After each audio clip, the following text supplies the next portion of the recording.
What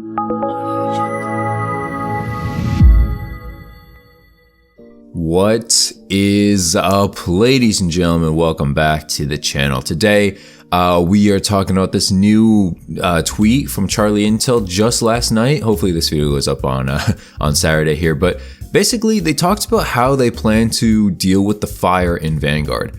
Now, you know, there's a lot of things you can say, right? You can say like, oh, this was like obviously not play tested. You can tell like if you spent 10 seconds on shipment or DOS house, you would have realized as a developer that, yeah, this is a huge issue. You can't see things on the screen. You're constantly just lit up no matter where you spawn, no matter where you go. Fire lasts way too long on the map. There's no counter, you know, like 5 seconds, 10 seconds on the map, either of these maps, you realize that, yeah, it's a huge issue. So I just want to put that out there that like, while it's a good thing that they're finally addressing this, it shouldn't have taken this long. You know, like I think this has been honestly an issue since season 1 dropped, which feels like weeks and maybe a month ago at this point. It just feels like forever ago. Honestly, it feels like Vanguard has been out for a long time. Is that just me? You know, it feels like we've been playing Vanguard for like, what, 6 months now or something, but it's only been 2.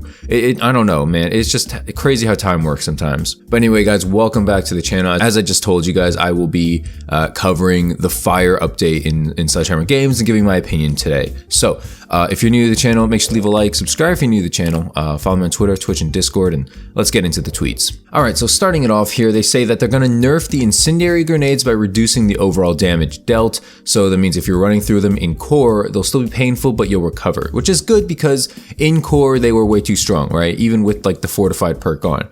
And so speaking of the fortified perk, they say that they're going to give players 2 new ways to fight fire with fortified and dauntless. Interesting, right? Fortified will significantly reduce incoming fire damage, including the initial effects of getting hit with a Molotov, and then dauntless will grant immunity when moving through fire. It will not protect against initial impact like direct damage from the flame knot. They also say that the original goal of the incendiary grenade was to close off space, but unfortunately it wasn't properly balanced for small maps. We're confident the first wave of changes will have a positive impact on using and dealing with incendiaries and fire damage. Alright, so overall good things, right? We're getting 2 perks, although you can't run both because there's no perk 1 greed or anything, so you have to pick either fortified or dauntless.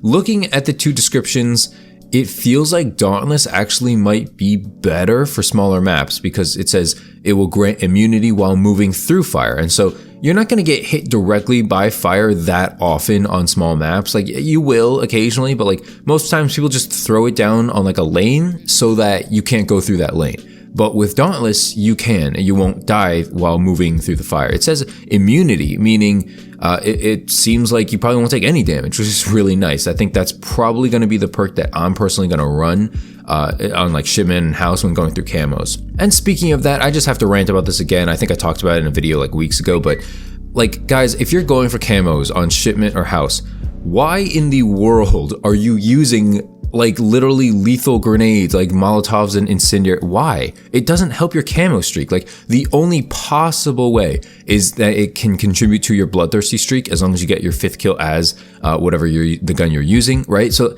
that's the only possible way, but like that's not a good enough reason, you know, like honestly, that's not even a good enough reason to justify using this BS perk, you know? I feel like shipment on house 24/7 with no streaks and no equipment would be really ideal, right? For just a camo grinder's paradise, because you can go for your long shots, you can go for your hipfire kills, you can go for anything without annoying, you know, like streaks aren't super annoying. Sometimes like when people drop dogs or flame knot on you, that's kind of annoying, but like they kind of deserve it. So if you want to keep streaks, okay, whatever. But like equipment, it doesn't help your camo grind. I don't get people who are playing DOS house and shipment for fun, especially hardcore, man. You're playing hardcore those for fun.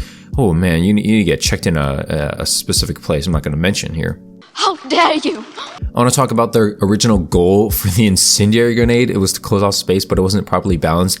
Wonder why it wasn't properly balanced. Maybe it's because you didn't play the game. Maybe it's because you didn't play test it with a group of people who actually play Call of Duty. You know, when you play Call of Duty with like developers or like just media people who don't play COD, people whose other jobs are not COD. Not that this is my job, not that this is your job, but like we play COD way more than developers do. I think that's a known fact. When you as a developer don't play your game in its actual form, meaning playing with people who are like cheese bags like you and me, who are using this nonsense, this random BS, you're gonna notice, hey, it's not that bad, you know? Like, I only saw one incendiary grenade on this small map or on this big map, and it didn't even bother me, so it's probably fine. No.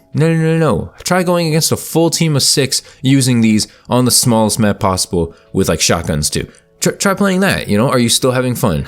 You know, all these updates and like patches and everything that Sledgehammer has to do, and honestly Infinity and Treyarch too, and Raven too, it's because they don't play test their game. Now Warzone, I can understand a bit more. It's hard to play test like a 100-player mode, but like, it's Sledgehammer Games. Now that your game is out, why don't you just hop on at night sometime? Like, it shouldn't be a chore to play this game if you're proud of it. Not that everyone's proud of their work, you know, not everyone like wants to like continually eat, breathe, and sleep their work, you know, past working hours. I get that, but to not play it at all, you know, not even play it once since like 2 months of it being released, that's just weird to me, you know? Like, I don't know, I figured you'd have a bit more pride in your game and your title than that. And their last couple of tweets here say that at a later time, we will also reduce the area affected by incendiary grenades, smoke, and flame. This will make them ideal for blocking lines of sight in doors and lanes through smaller maps. More to come on this later. And they wrap it up by saying that we've been taking player feedback to heart and are fully committed to improving the multiplayer experience. Stay tuned for more information about the changes coming in the next update. So overall, I mean, cool, I guess, you know, I think that they're going to actually change the incendiary grenades so that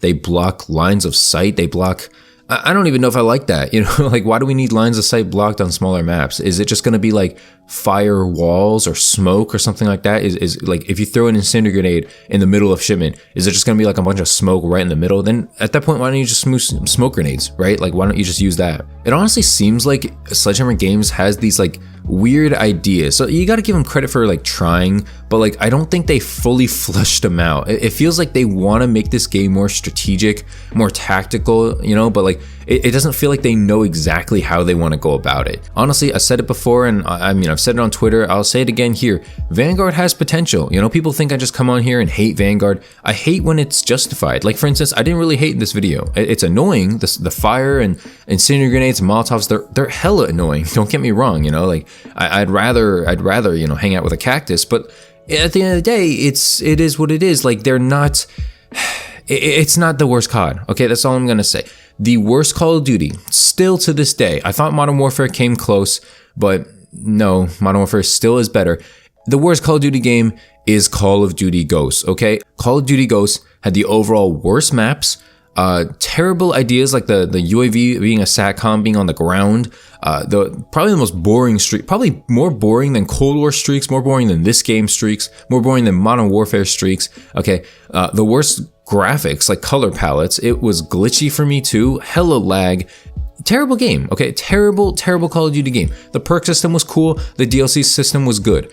I think that's about it. Even the guns were pretty uninspired and just kind of boring sounding, boring looking. I don't know, man. Just terrible game. I think a lot of people easily get caught up in the moment of like, this game sucks, man. I just played for like 5 hours and I only had like 30 minutes of fun. Yeah, but you played for 5 hours. Guess what? For Call of Duty Ghosts, I played maybe if I'm lucky, I finished one game per day. It was so unenjoyably bad, and that's how I can tell if a COD game is bad or not. Yes, Vanguard's annoying, but I can still play it. All right, I'm still playing it for the channel. I'm still playing it for you guys. I'm still playing it for the atomic camo grind. You know, if Vanguard was that bad, if Ghost was that bad, which Ghost was, I don't think I have one gold gun in that game. That goes to tell you, I will put up with like shotguns, snipers. I will deal with annoying stuff to get camos in my games, like for instance from Black Ops 4 onwards, and I couldn't even get one gun gold in Ghost. That should tell you how bad it is. Honestly, I would do an entire Ghost hate video, but I don't have gameplay,